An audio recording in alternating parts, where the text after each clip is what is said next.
Yes, omulabi waffe omulungi nkuwanirizaako nnyo nnyini ddala mu programu yaffe Enganzi Beera Mulamu nga tugobye bumale. Yeah, like nga olaba ebyennyanja nga bidduka mu mazzi tusazeewo naffe tujje tuddemu ate okuwuliziganya suubira oli bulungi era olina bye waatandiseeko okukola ng'obiize okuva ku 3ABN mu programu eno yennyini Beera Mulamu. Nze omwanjuzi wo bampita musawo Barbara ate ng'era tugenda kudda ne musawo Joseph nga tatuleseeyo ono nno musawo bya ddala ate nga musumba jjukira abadde akolera eri ku Victoria Hospital ate nga he's a physiotherapist. So obubaka bwonna bw'ofuna okuva ku 3ABN program Beera Mulamu tuleeta abantu nga bya ddala bakugu nnyo ng'ate ebintu bye boogera biri so practical. So Mukama akutuyambire akutuweera omukisa nga bw'owuliriza. Saba otubuulizeeko kuba tulaba. Abatulaba mwenna njagala kubalamusaako mwebale mwabasobodde okuteekesa mu nkola bye tuze nga tuyigiriza ate mwebale n'okubeera ku 3ABN mugyekuumireko kubanga tugenda kubayigiriza bingi ebiyinza okubafuula abalamu. Wow. Yeah. Twebaza Mukama kuba tukuuma, right? Yes, sure. Yeah, katika twebaze nga tetunabatandika. Yeah.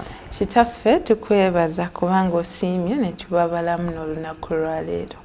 Olw'obuweereza buno tusaba bubeere bwa mugaso eri atuwuliriza n'okututeekateeka olw'obwakabaka bwe bugenda okujja. Kuyita mu nnya eddungi erya Mukama waffe Yesu. Amina. Amina. Omusumba abeeka balungi. Wow. Era Mukama abakuumye nga balamu. So batulabirira. Tuba tumiddeko abalabirira musumba ne tuba nga tetusobola omufunamu byonna bye tuze tumufunamu. Simanyi leero kye twogerako. Yeah, tukyagenda maaso ne celebrations. Okay, celebrations ndi kati ku mulamwa twakola choice ne tukola ebeera exercise kati tuba tuddako L. Yeah, L. So nga tunagenda ku L. Yeah, liquids. Twalaba ku exercise, twalaba ebirungi biri mu exercise. Exercise ayambako ku bantu kujjanjaba n'okwewala okulwala sukaali. Prevention and curative. Okujjanjaba n'okwewala entunnunsi, pressure. Ayambako okutereza muddu, azimba ennyama, ebinywa, akendeeza omugejo, blood clots, akendeeza omusaayi okwekwata, n'ayamba omusaayi okutambula obulungi, atuwa otulungi, n'ayamba omutima nagwo aguyamba, obwongo, ne sikini yaffe. Nanje mbijjukira. Yeah, so naye twagamba ne exercise waffe asukako kuwa omubiri yekka ne tukoleramu n'ebirala byonna. So olwaleero tutandika liquids. Okay. Liquids. Katonda bwe yali atonda ensi eno bw'osoma bulungi Bayibuli eraga nti ensi yali yeetabudde. Naye Katonda n'akuleetinga order n'ateekamu ekitangaala n'atonda. Naye bw'amala okwogera ekitangaala yayawula amazzi. N'ayawula amazzi aga wansi n'amazzi aga waggulu n'akola ebbanga. Kitegeeza nti wansi mazzi ne waggulu mazzi. Era ensi, in fact bw'osoma olunyiriri olwokubiri lugamba nti n'omwoyo wa Katonda yali amaamidde ku buziba. So wateekwa okubaawo fomu kwe yali amaamidde. Ensi erowoozebwa okuba nga yonna yeetooloddwa amazzi. Waggulu mazzi ne wansi mazzi. Bw'osima wansi osanga mazzi. Enkuba eva waggulu gaba mazzi. So amazzi gali everywhere. Kiraga nti ttaka ke katundu akatono. Naye tekiri ku nsi yokka ne ku mubiri gwo weetooloddwa mazzi. Weetooloddwa mazzi. Buli katafaali bwe kali katudde mu mazzi. Kyokka ne munda mukko mulimu mazzi. Era sayansi alaga nti omubiri gwaffe ebitundu 6 ku 7 mazzi. 6 ku 7, yes. Yeah, mazzi. Water. Oli mazzi. Tuli mazzi. Tuli mazzi. Naye ate bw'ogattako ate ebirala. Bw'ogattako ebirala. Omubiri gwaffe gulimu nnyo liquids. Twogera ku liquid twogera ku bintu ebiyiika. Bintu ebiyiika. Bintu ebiflowing. Ebiflowing. The liquids. Kakati liquids zino mu byobulamu. Tulina liquids nyingi ze tukozesa mu bulamu bwaffe. Gambe ekimu ku byo ge mazzi. Abantu banywa obuugi. Banywa amata. Abantu banywa omwenge. Abantu banywa amafuta. Abantu banywa mpale ekintu kye banywa ekirala. Oils. Abantu banywa oils, buto n'ebintu ebisigadde. So bingi ebiri mu category ya liquid. Supu n'ebintu ebirala. Naye kati katusooke twogere ku liquids ennungi. Okay, good liquids. Then tujja kugana ku liquids ez'obulabe. Ebintu byonna ebiflowinga oba ebiyiika bisobola okuyiika. Ebiyiika flowinga. Ng'amazzi, ng'amata, nga soda, nga buugi n'ebitogeddeko buto n'ebirala.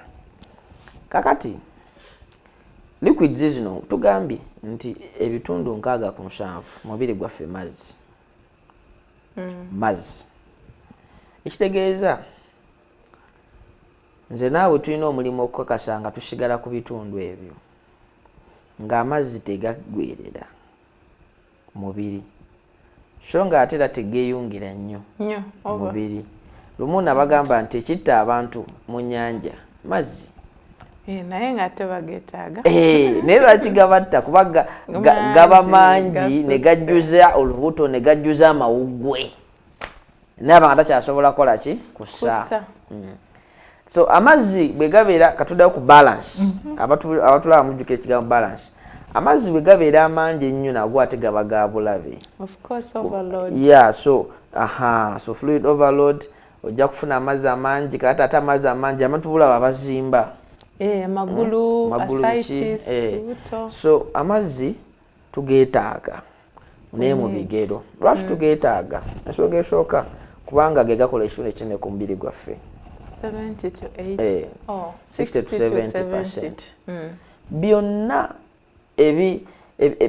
ebiri mu mubiri gwaffe birina ekitundu nga kyo mazzi. Omusaayi gulina ekitundu nga mazzi. Bw'ogenda ku ebirungo ebyenjawulo ebitambula mu musaayi birina ekitundu nga mazzi. N'obutafaali bwaffe bwennyini cells zirina ekitundu nga ki? Nga mazzi. So twetaaga okukakasa nga buli kaseera tufuna amazzi kuba go gafuluma. Gafuluma gatya mu kutuyana? Gafuluma gatya mu kufuluma mu kufuuyisa? Bitugenda ne tufuuyisa gaba gafuluma. Kati gano amazzi ekyokubiri gatuyambako okukuuma ebbugumu. Amazzi gatuyamba okukuuma ebbugumu. Ebbugumu ly'omubiri. Waaw, nze mbadde mmanyi masavu. Anti amasavu nago gatuwa amazzi. Amasavu gatuwa amazzi. Bwe gakubibwa gavaamu amazzi. So kati amazzi gano gatuyamba okukuuma ebbugumu ly'omubiri. Omubiri guno, omubiri gwaffe bagamba tuli warm blooded. Amakulu gaakyo nti ebbugumu lyaffe lirina okusigala nga liri stable, liri constant. Enzymes n'obutafaali ne system z'omubiri zikolera mu bbugumu nga liri constant 37. Bw'ogenda mu 38 oli mulwadde. So nga ate bw'okka wansi nnyo era omuntu waafa bagamba anyogoze afudde. So bw'okka wansi buzibu kubanga bw'okka wansi omubiri gutandika oshutting down ebitundu ebimu. Ate bw'oyambuka ennyo waggulu ebitundu ebirala bifa. Enzymes zifa n'ebisigadde. Kati amazzi gatuyamba okusika ebbugumu lino erisukkiridde. Era bwe tuba tufulumya ebbugumu tufulumya amazzi. Entuuyo. Nga tutuyana. So tufulumya ettondo ly'entuuyo tuba tufulumizza ebbugumu.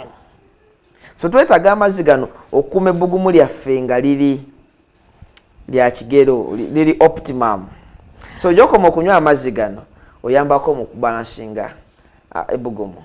kati no abadde takimanyi how important fluids and Yes. otegedde. Aha.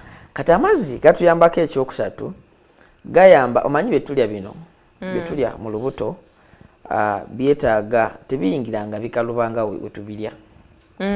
Buli akawunga tekayingira mu shayi nga kawunga. Kawunga kano okusobola okukolebwako ebirungo ebiri mu lubuto enzymes kalina okuba nga keetabuddemu amazzi. Tetuyita nkalimu aqueous nga katugambe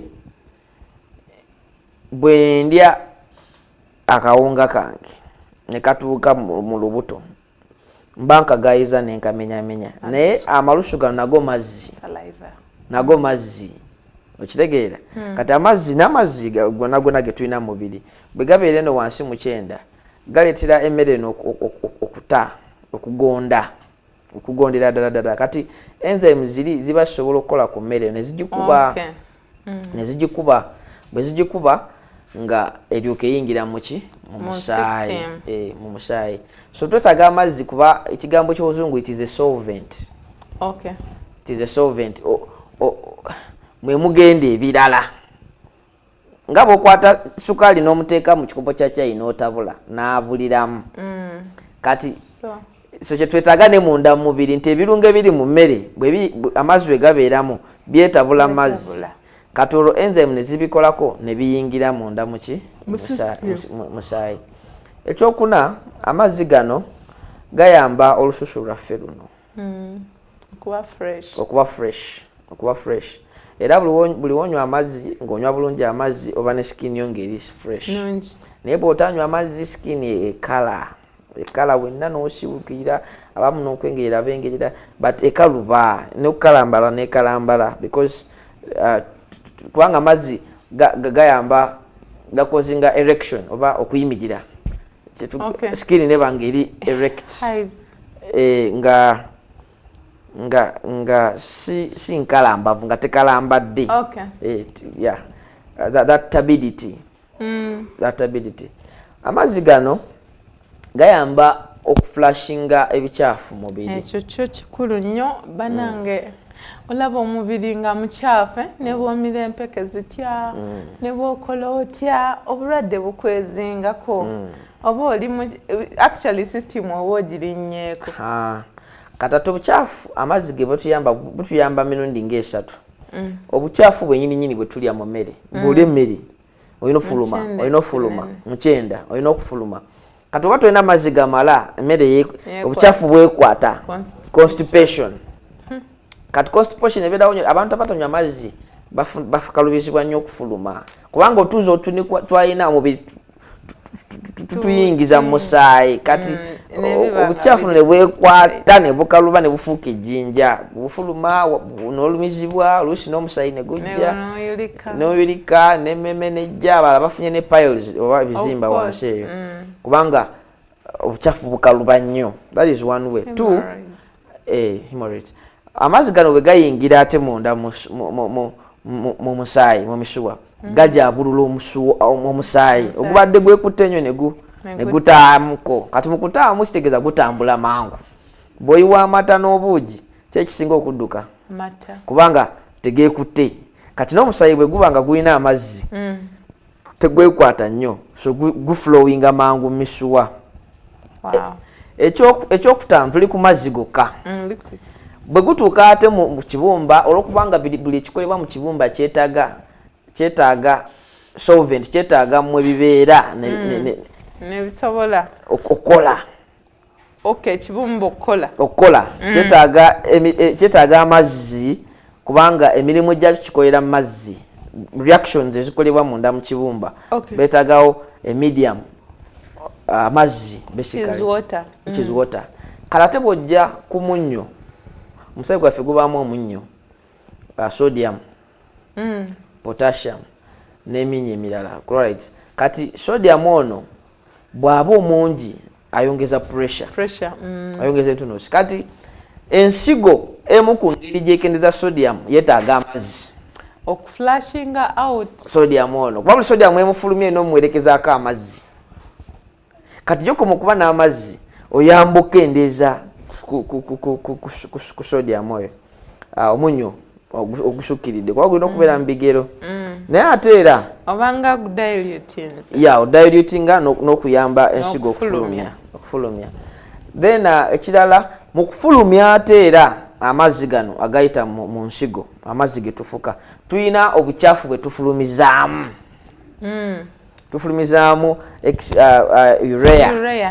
urea tumufulumya bwe baba nga bakubye proteins zetulya mu bintu bye tulya bwe bituuka eri olwokuba ffe tuli bantu tetulafulumya uric acid nga ye kati omubiri gugeza ensigo ekibumba kigezaako omufuula urea kati amazzi guba gwetaaga amazzi okumufulumya kakati ng'ovudde ku ebyo ate era omubiri gwetaaga amazzi okulaba nga to keep hydrated kyeki okubeera nga toli mukalu tokaze era ensonga lwaki Katonda ateekamu sisitimu z'ennyonta bw'oli ekintu oba ekyomunnyo oba obeerawo n'owulira ng'ennyonta ekuluma ya mazzi si ya kintu kirala ya mazzi ng'omubiri gukola gutya gugeetaaga amazzi gano gayamba ebintu bingi okukola amaziga by the way okukola amaziga nalindabyeko client nga talina mazzi mu maaso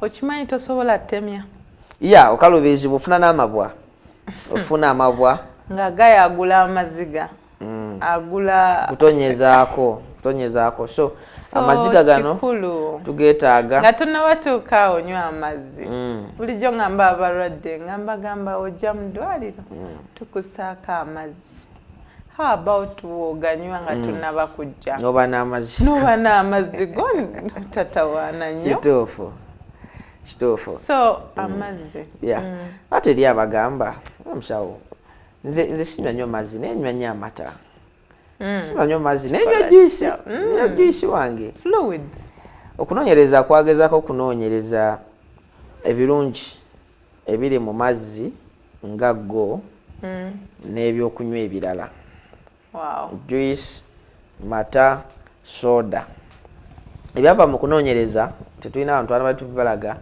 byalaga nga omugaso gw'amazzi gwasinga omugaso gw'ebirala emirundi 3 byonna bwe bakuba bugurafu ak'amazzi kasoolooba emirundi 3 nga kasinga obulala emirundi 3 so amazzi gokka just water gano getwogerako gano galina benefits ezikubisaamu ebyokunywa ebirala emirundi 3 kati gwe bagamba nti nze nywa juice alina ebirungi byayo juice obugi bulina naye tebyenkanyizibwa amazzi era toyinza biwanyisa nogamba nti olwokuba nywa nnyo obusera amazzi gange nga nywera mu busera infact era research neeraga nti bino byonna ebirala byetunywa liquids gamba juice gamba obusera ate byetaaga amazzi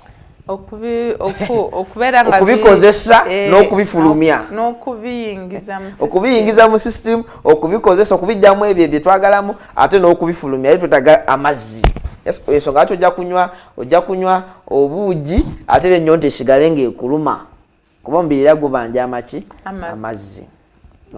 kintu kirungi tulina okuganywa sayansi alaga nti twandinywedde liters 4 buli lunaku those as per the age of course bikyuka as age but ku muntu adults katogera ku muntu akuze of course omuto uzigendako wansi naye omuntu akuze anyone above 20 years 4 liters naye tetukusuubira kukwata kadomola ka lita 4 n'okateeka ku mumwa n'ogamba nga nywedde ennyanzi mazzi kati ngenze mbamaze mwaba amazzi kagenda kuzimbya olubuto obe nga tosaana kussa overload naye kati tukigonzamu ne tugamba ebikopo 8 kwatolowooza nga buli kikopo kirina half lita so ebikopo 8 naye si byakunywa nga gwe bagoba kubanga buli woganywa era ojja fulumya akaagamu ekyo kyetwayogerako lulimu exercise nti exercise ya leero egasa leero 18 hours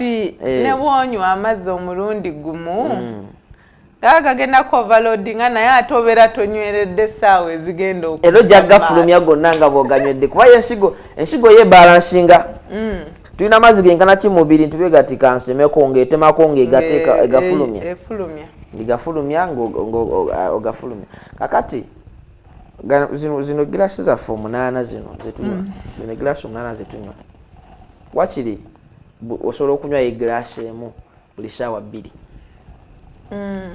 so if every 2 hours you're taking wetaaga essaawa 16 zokka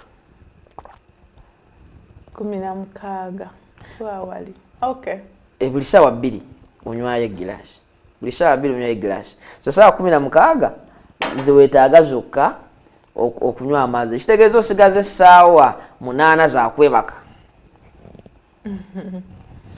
odde bufunze essaawa erimu nnyo wozimazeeyo olina amanyi tulina essaawa 16 nga tuli awake kati mwezi essaawa 16 ze tu recommending health wise because we recommend 8 hours of sleep ka 24 wojijjako 8 osigaza 16 ka 16 mwe muli about 8 hours of work and 8 hours of rest and this is active rest, leisure, going for hobbies, going for walk, going for maybe other kinds of active rest. Etali sleep. They work for 10 hours and have leisure for 6 hours. Nogenda ku simu nokubirako nokyalirako emikwano gyo bitujja byogerako when we come to rest on ARA. But tujja kulaba 7 types of rest. Okay. Yeah, 7 types. Tujja ziraba maso. We can't wait. Yeah, naye nga tuli ku liquids. Tugambye nti amazzi gasolobye ku birala byonna ebiyiika. Wow. It is the best liquid. Ekyokubiri tugambye nti tugamba nti amazzi gano onywa eglasi 8 naye wakiri eglasi emu buli ssaawa mmeka? 2. Eglasi emu buli ssaawa 2. So atulaba obeera olina kusiipinga. Yeah, you sip. Abalala tazinywa nga ssaawa 2 ziweddeko. Aba n'eccupa ye. Era n'eccupa ze bakoze nga ziriko ne measurements. Nti 500 mils, 400 mils, 200 mils. Kati ye abeera ku mulimu bw'akola n'asikako kasse. Oba bwakoze bw'atambudemu n'asika nga agenda asipingako. Unaku lugendo kugwako nga azikubye wali glass ze. Abalala nga nguli munafu okunywa amazzi. Eriyo ne apps kati ze bakoze. Nga ye kubira ringtone. Time for drinking water. Bazikoza bwerere. Kati abalina smartphone kwa kati amasimu geeyongedde. Otekako water tracker. Ye tracking amazzi gokoze otya gonywedde olunaku era kujjukiza nti katinywa amazzi nekikuyamba okumalako ng'onywa amazzi. Waliwo kyempulira nti in the morning kumakya wandi flashinze n'onywa ebikopo byebuguma 2 ekyo n'okireka mbu kiyamba entambula y'obukyafu buli obuli mu kyenda okufuluma immediately. How true is that? Yeah, kirungi, it's a good practice. Abamu banywa ekikopo ekisembayo nga agenda kwebaka. Okay. Yeah, then ne kumacha nanywa especially amazzi agabuguma. Gayamba for the GI, gayamba mukyenda. Mukyenda ne mu musaiti gayingira nga gabuguma. Naye mukyenda okuva mu mmiro okugira paka gye tufulumira gayamba. Oluusi wabawo n'obukyafu obulimu, oluusi mubaamu olwokuba tugenda kwebaka essaawa 8 kyangu nnyo omubiri okusika amazzi mu 9 katogenda okera ku makya okufuluma nga bikaluba naye bw'onywa ekikopo ekyo ekisembayo ekibuguma kiyamba okukuuma nga muli hydrated ku makya ofuluma bulungi. Nakugamba obudde bwa wano tebukkiriza. Banesaba tunyweko ku lwendo lw'amazzi engeri gye tugogeddeko tukomewo atulaba tosagasagana kyekyo kyensobola okugamba emigaso mingi naye ogifunyeemu otya byonna biri wano ku 3ABN TV beera mulamu program nange omwanjuzi wo Musawo Barbara tukomawo tovaawo.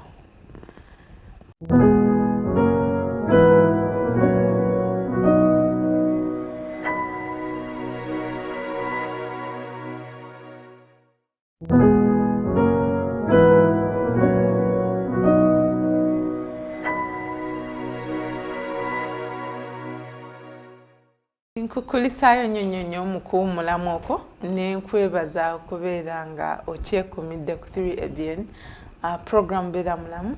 Tugende mu maaso musawo. Kakati tukomye twogera ku kunywa amazzi gano. Yes. Kakati waliwo ebitali birungi kola. Okay. Wakubadde nga tunywa amazzi. Ekisooka twakyogeddeko obutaganywa mulundi gumu. Ekyokubiri obutaganywa nga tuli mu kulya. Ekyo kyonna kikulu nnyo n'abantu simanyi. How come people do not know? Bamanyi naye ndowooza okukula kwaffe tukuze nga mmere ebaawo amazzi gali awo. Juice. Oluusi ate juice kale ate oluusi ate amaluusi olw'okuba tulina matono ayagala bwagaayo akawunga akaluddewo amazzi gamuyambeko mwogo amusimbye wano kubanga we rush n'okulya obubi kyekyo ky'ogamba. Emmere tulina gaya mirundi emeka musumba? We may not count exactly. Yeah, there are people who have calculations. There are people who calculate. Now the best thing would be guy until you feel everything is mixed up. Yes, mixed up with the saliva. Pozi twanyambye omulabi waffe okumanya ensonga lwaki anywa amazzi ku mmere. Eyo y'ensonga emu nti oba togayiza bulungi. Ekyokubiri oba tewaganywedde before. Kati eri abataganywedde before. Oli mukalu nnyo kati omubiri ate ogwongera loodi. Jjukira wagambye mbuno it is what? Soluble. A solvent. It is a solvent. Amazzi ge gagenda mu buli kimu. Kati we gaba nga tegaliyo mwana wattu. Oba osiibe. And amazzi gano galina effect also ku our weight management. Especially bw'oganywa before a meal. Nti ogenda okulya nga already ekyenda kikuseemu si kikalu. Kikalu. So kati tolya nnyo kukujuza lubuto kubanga waliwo ekikola ki ekiriyo ekyayiseewo already. So drinking before is good. Drinking after you can, but after some time. Like how long? An hour. An hour is good. An hour and is before 30 minutes. 30 minutes. Yes, 30 minutes. 20-30 minutes. Kale. Kati ekyo twogedde ku mazzi naye ate amazzi gasukka kukunywa. Amazzi tuganaaba. Kyabulamu ekyo. Kubawonyaawo. Kyabulamu. So twetaaga okunaaba. Ate amazzi ddagala. There are treatments, hydrotherapy treatments. Gayamba ebbugumu, ebintu ebyenjawulo, fever basically I mean ebbugumu. Banange simanyi lwaki twebba. Owulira otya ng'ova okunaaba musomba? So fresh. So fresh. Refreshed. Naye kikukaluubirira kitya okubeera ng'osobola obwefubitikamu oba obuliri nga tonaabye n'obeera mu mikwano gyo nga tonaabye with the sweating and toyagala abantu bakwehaga. Byonoona buli kimu, social life, mental. Byonoonye. So simanyi technique gye tugenda koza. Bagamba abaami mbu bibakaluubiriza ebyo. Bw'abakyala si nnyo okuggyako oyo nga bambiye. Abakyala nabo balina ebizibu abakyala basinga okutya amazzi. Tutugamba kyekituufu it is actually even scientific but bw'ojja kati nga mu buweereza buno bw'ekisumba bw'ogenda nga mubatiza you will never see a man collapsing in water. Women are hydrophobic. Batya amazzi. Naye bali willing okunaaba nno. Willing okunaaba nti abakyala baagala nnyo obuyonjo. Just kwagala buyonjo era asobola okugafumba n'anaaba agookya bw'abanga kyayagadde. Naye in terms of water, general water, naye bagenda mu swimming pool abakyala batya amazzi. Abasajja tebatya amazzi. Naye obuzibu abasajja obuzibu bwabwe naddala abasajja tebaagala kukola. Era gwe ng'ayagala omusajja wanaabe ng'omukyala bw'atulaba amazzi gamuteereyo. Oba mulina shawa kakasanga enaagokya bajja kunaaba. naye abalamu akwate bucket yesibe tawulo afuluma kima amazzi agata atwale embyo kati gwe bikendeze omugere mune daddy amazzi ngateeseeyo omukyala atulaba ng'olina obusi kale katukirekawo naye nga mukama asaasire amazzi ga refreshing you can be fresh for your sleep as well. Yeah, that is very true. Simanyi muntu bw'asumagira nga tiyanaabye. Your sleep, but also nayo kenyini omubiri gudda, you know that water has that soothing effect. Nowuliranga katombiri. In fact, bw'oba okooye n'onaaba osobola okukuba essaawa endala namba babiri. Ekyo nakyo weekiri. Naye tekikugaana okunaaba ng'otuuse ewaka late. Nti ate njagala kusumagirirawo. Mpewo nyingi. Naye kati emirimu egimu kati ng'ogwafa gw'ekisa amalwaliro mangi gayina provisions z'okunaaba. Musawo bw'afuluma bw'ati n'anaaba akagenda okuddanga amaanyi gakoze gatya gakomyewo. So kunaaba kikulu nnyo kunaaba. So atulaba tuvudde ku kuganywa ne tudda ku kugeeyira kati ate eddagala. Kati nze hydrotherapist treatments zonna ezisinga ze tukola ez'amazzi ziyambye kinene nnyo obulamu bw'abantu. N'olaba omuntu nga yajja ali bubi naye since eddagala alinywera mu steaming n'aba nga obulamu bwe buddengula. Olese component ennungi eya steaming eryo nalyo ddagala eri abakola abatekamu ebigere hot foot bath eriyo abenyiga any injury you get notekako hot water bag water bag or something bottle spinal spray okangamu ezo nerves za spine so amazzi ganyiga gayamba n'abakyala ababazi banakawere babanyiga you know basically okuta emisuwa gitea musayi gutambule so amazzi dagala ate nga tuvudde ku ekyo amazzi gano kati nga tuvudde ku mubiri ate ge tukozesa okuyonja tujja kutuuka ku eddako bayita environment era amazzi gajjako mawo okukakasa ge gayonja ge gooza kikulu okutegeera amazzi kikulu nnyo keepinga water chain eno ngaze ate nga nungi mazzi kigonywa era agamba nze nywa agabowa ge matuufu naye kijjawa eryo bowe zaatalaga zonna wansi eri so kati the water chain ogasima ku mwala ogajja ku mudumu tolina kyewaweesiga gwakiri gafumbe gatokose omanye nti gano ngefumbidde actually ne bwe gaba gakidiba n'ogafumbo bw'osiŋŋaanyodde agataapu nga togesiga pipe byatalagatalaga pipe zakakyuka ennaku zino zibeere eza plastic ate nga nazo neza plastic nazo owulira sayansi wazo owa cyanide naye ate mulala tuli mulabu olulala so kat the best thing is fumba amazigo boil your water oba ogajjewa boil that water oganywe balusuto gatereka nnyo nze ffe ekika kyaffe tunywa mabisi nkuze nywa mabisi amafumbe gandwaza what is that I think some issues are psychological. Yes. I think so mental kyogamba obwongo bwo kubanga olaba ne bajjajjaffe abakozesanga ensuwa era baajokyanga nga kutta battanga obuuka obwabeerangamu so okujokya of course kutekamu kawo but also battanga obuuka obwabeerangamu so kikulu okukakasa nti amazzi gonywa mayonjo negwokozesa mayonjo eri ababeera mu byalo ente wezinywa abantu webafuuka kati gwe amazzi go gajjayo ng'olaba gatukula gafumbe ate kina kirungi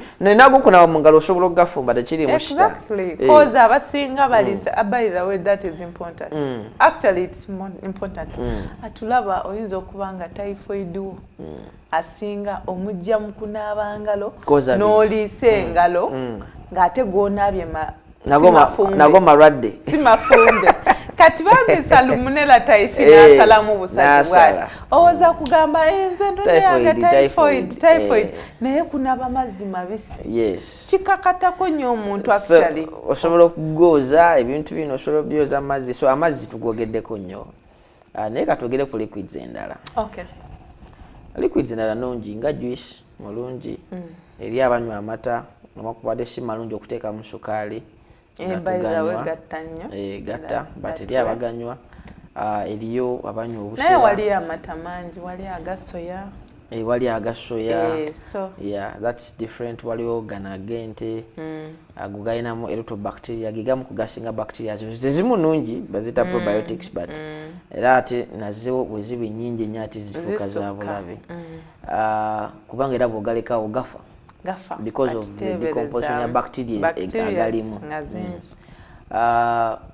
Obusera birungi naye ekikulu kyebyo tuba tubijjamu basically sugars birungo naye tetubibalanga mazzi. Kati buto it's another liquid. Buto alimu ebika bibiri eriyo buto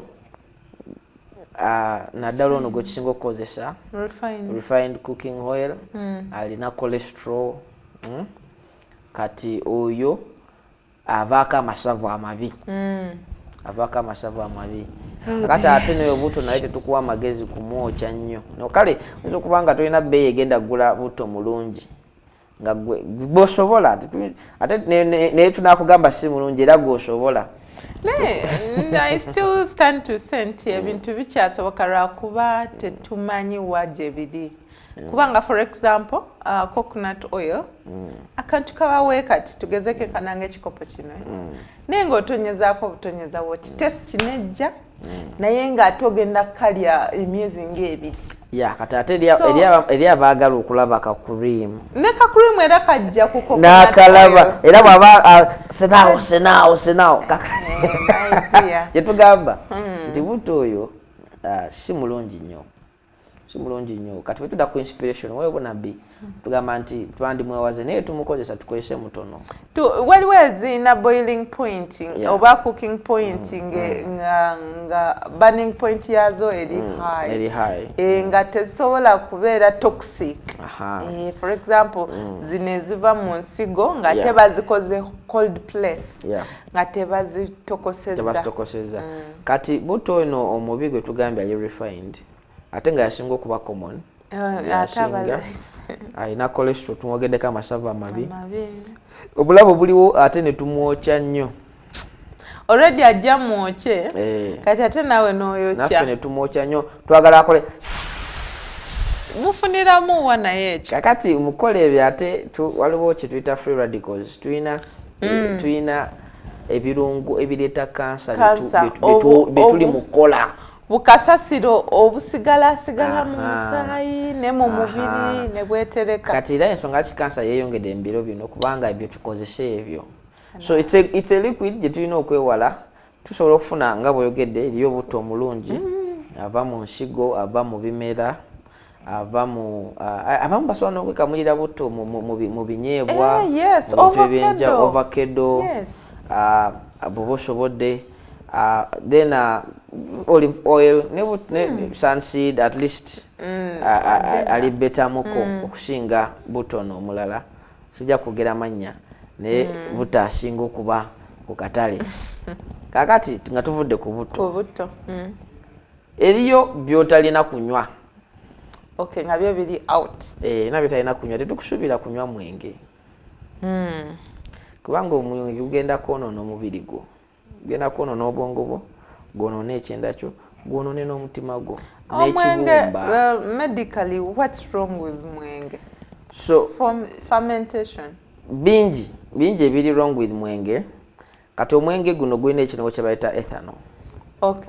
Of course emenge giyina ebika bingi but ogunywebwa is ethanol. Kati ethanol no first and foremost bw'omunywa ye atandika okuyingira mu musaayi ng'ali mu miro. Sublingual actually. Actually aba ne ku lulimi bamusiga. Wansi w'olulimi. So absorption ye eri very high. Quick. Kati eri quick ekyokubiri ayokya. Kera abantu bangi bafunye kansa bw'emimiro links to alcohol. Kansa ow'ebyenda asinga obungi avudde ku mwenge. Eriyo n'abatanywa omwenge ne balwala kansa w'ebyenda. Ebiseera ebisinga balina fermentation. Aha, by the way, balina inside fermentation. Kyekyo kye twagambye tuli ku liquids. Tonywanga olya. Okola omwenge gwo mu lubuto lwo. Kati togunywa. Naye okola. Bwe bituuka munda muli ne bikufermentinga. Bivunda. Kati nawe n'okolawe ka ethanol ko. Tekakutamizizza naye kalyomo. Olyawo oyokya cells za mu gut. Yeah, kati kyongera emikisa gya colon cancer. 60% of the colon cancers are to do with alcohol. Then bwatuuka ku kibumba kikuba ne kifuuka yellow. Kye bayita cirrhosis. Ne kifaanana eky'omuntu alina hepatitis. Wow. Kigamba asensera ekibumba. Ne kijjula amasavu kyonna. Kale ekibumba bw'okita ate nga kikola emirimu mingi nnyo omuli n'emmere gy'olya n'eddagala ly'olya. So kati omwenge gukola powers ezireeta amasavu ne gayingiramu? What is it like? Gukosa guleetera ekibumba kino gwokya obutafaali obw'ekibumba obumu kati then ekivaamu ekibumba ne kizaala amasavu ku kyo. Kati amasavu ne as if protection. Ebanga inflammatory response towards the acetone eva mu mwenge. Acetone kye kirungo ekiva mu mwenge. Era kye kireeta ekisu ky'omwenge. It's that acetone evaayo. Ekyokuna guli addictive. Olemerako. Guleeta addiction, gukufuula musibe waagwo, guleeta okutamiira. Ekyokuna gukosa obwongo. Gukendeza cells z'obwongo. Gukendeza cells z'obwongo, gutawaanya ebitundu by'obwongo ebya balance n'ebirala. Ate socially gugwagwawaza, Bible egogerako gugwagwawaza. Era Bible egamba nti akyamizibwa ogwo talina magezi. Bible bweyogera. 20 verses 1 Proverbs. So gugwagwawaza, gukumalamu ekitiibwa, otandika okweyonoonera, n'osula ku kkubo, omutaata omulamba, maama omulamba, n'obuvunaanyizibwa obusuula. So gukoseza obulamu gukuse. Naye ate gukoseza ne social environment yo, osudde obuvunaanyizibwa n'ebirala ne gukutta mpolampola ne gukufuula musibe waagwo. Waliwo agamba nti nze ngunywa ne nsirika bulungi ne ngenda ne neebaka. Era guba gukoseza munda. Naye jjukira ekibumba tukyogeddeko. Ekibumba tukyokyezza. Olubuto tulukoseza ebyenda. Naye n'obwongo bulina percentage efunibwako. Era ogenda okulanga obutafaali bufa ate strokes zeeyongera mu banywi b'omwenge n'abakozesa sigala. Kimanyi basigala tumunywa, bamunywa bamufuuwa. Bamunywa? Kale naye si liquid, tetali mu liquid. Tujja muteeka mu level gyali mu maaso. So omwenge tugwewale. Spirits eri abagamba nti ate red wine agira ayamba ku mutima. Ekyagambisa red wine tayamba ku mutima. It was not red wine as per se. Kirungo ekiri mu grapes. Yes, the vine. Kirungo ekiri mu vine era ne bufuna fresh vine mu ekiri. So tekiri bazita flavonoids. Teziri mu mwenge pase. Biri mu fruits. So having them raw is better is much better than taking red wine. Lwakubagamba red wine alina alcohol katono naye akatono kajja kukosa. Eriyo ebirala bitulina okwewala caffeinated drinks. Nvudde kati ku mwenge kubanga obudde bwaffe tebuba bungi kugaziya nnyo kubanga omwenge nagwo tusobola okuguyigirako program namba n'ebirala bigukosa twogeddeko bitono. Naye nga omulabi waffe omwenge si kyakunywa kyewandyesembereza togukwata nako please. Naye omuntu yandyagadde okumanya we mba ngunywa nguvuddeko ntya. Kati oguvaako nayo program naye ekimu ku byangu bwe kusooka okutegeera nti ogukooye. Gwe kennyini kimanye mu gwe nti nno sigwetaaga. Kwe kwewala ebyo ebitera okusikiriza okugendayo. Musumba agukooye oba tagwetaaga? Agukooye oba tagwetaaga? Byombi. Ngukooye nkyaaye saagala n'ebivaamu saagala bifuna. Saagala kulwala kuba tugambye omwenge gusobola okuleeta strokes. Guleeta stroke. Gukosa obwongo, cancers, gukuba ekibumba n'ebirala bingi ebiri mwenge. Ali kweta n'amasavu by the way nagwo amabi agatuula munda. Era agamba nti bw'ogunywa gukendeza amasavu no tegukendeza amasavu kuba nti good appetite. notalya goloza munda gwokya guli mukwocha buli katofaali. Kyetugamba nti recognize nti manya nti si mulungi sigwetaaga ngukuye. That is number 1 step. Number 2, weewale ebyo ebikusikiriza ogunywa emikwano ebifo era ebimugendamu obanga obadde olina ogumya katandika okwebalamu. Kyokusatu saba Katonda. You need to pray. Katonda asobola okuyamba okuwangula omuze ogwo. 4, you need to detoxify. Wow. You need to detoxify. Okujjamu obutwa obwo ne craving eyo. 5, you need to obudde obubadde ogunywamu obwenge buteekemu ebirala. Bulijjo mbagamba, what is your hobby? If it's swimming, oyogedde ku agi. By the way, kankugambe nti eyo agi lastinga only for 3 minutes. Once you win, bw'owangula eddakiika 3, obeera osembezaayo agi okujja dda. Kati aim at winning the urge. Yes. Bulijjo abalwadde bange mbagamba bw'owulira nga agi ekutta genda onaabe. Take a shower, go for a walk. Chew a carrot. Do something. Webuzebuze. In 3 minutes time nga kigenda. Webuzebuze kiyitewo. So nebirala. So it's a program. Naye bwe guba guganyira you can go to a hospital to manage the withdrawal symptoms. Kubanga abamu bafuna withdrawal symptoms. And they manage them for about 2-3 days. Once you survive 3 days, then you can do without. Tuvudde ku mwenge tugenze ku bakolako nnyo nabo atuwuliriza osobola okuba ku ennamba ezo so that oyambibwa. Actually it is something to be helped. Yeah, sure. Yeah, you need to get help. Tugambe either go to a hospital or go get someone who can treat, who can help you manage those symptoms and also rehabilitate you, detoxify you nebirala. Tuvudde ku mwenge ngoba budde bwa 3 BN. Kakati tubadde ku caffeinated drinks. Ebyokunywa ebirimu caffeine. Ebyokunywa ebirimu caffeine gamba chai alimu amajani. Wow, tea. Coffee. Cappuccino simanya kafiseri biki ebyo.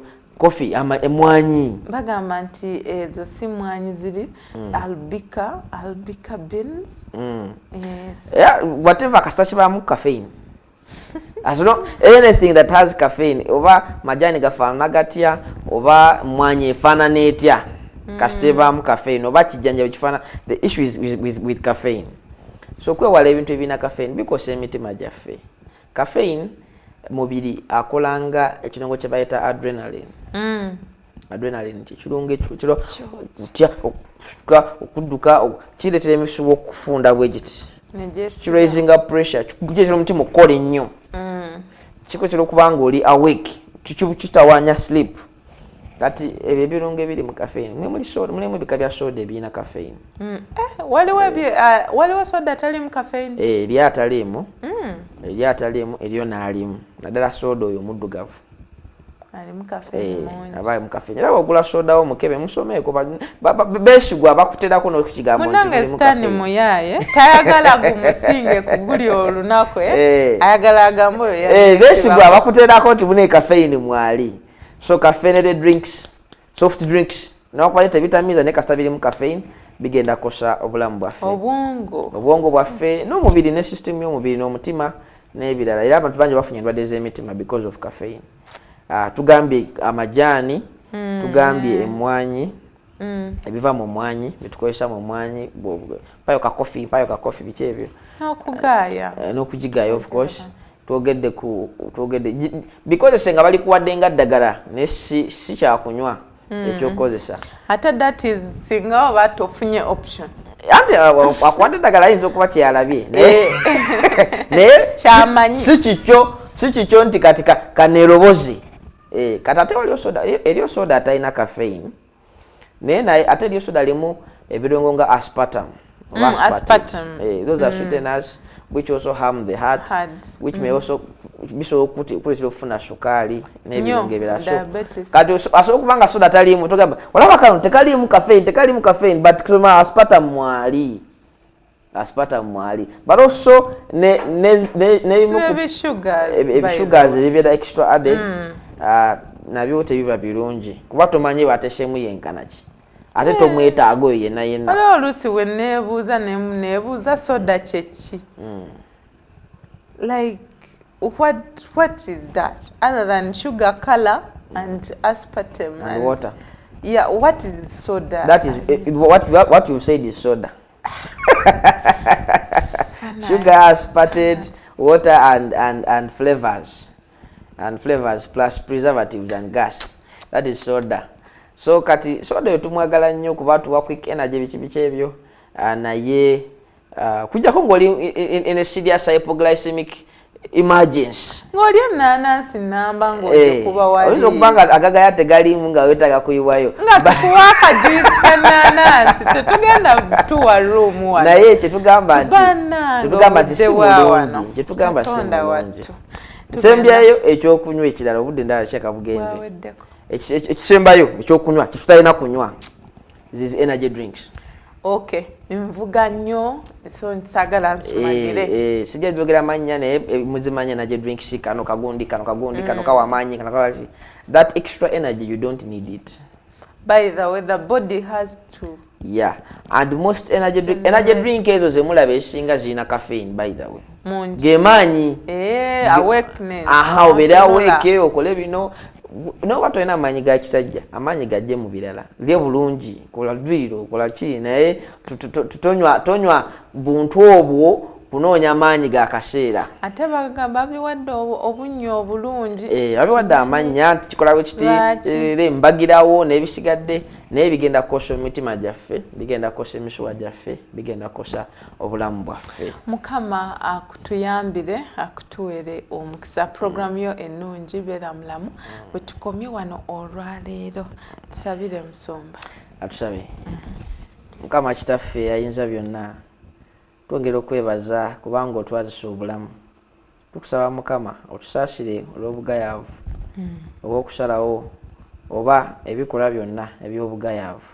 Naye tuwa amaanyi okubiwangula. Eriyo abali mu lutalo olw'omwenge nga bagukooye. Mukama gwe ayinza okubasumulula mu njegere ezo. Eri abadde bakozesa ebiragalalagala abanywa omwenge n'ebirala banywa soda n'ebisigadde. Bawe Mukama amaanyi okubivaako oddemu ozimba obulamu bwabwe. Naffe ffenna abagoberera programu eno otuwa omukisa okubeera abalamu ku bwa Yesu Kristo Mukama waffe. Amina. Tunaddamu olunaku olulala. Beera bulungi. Weraba.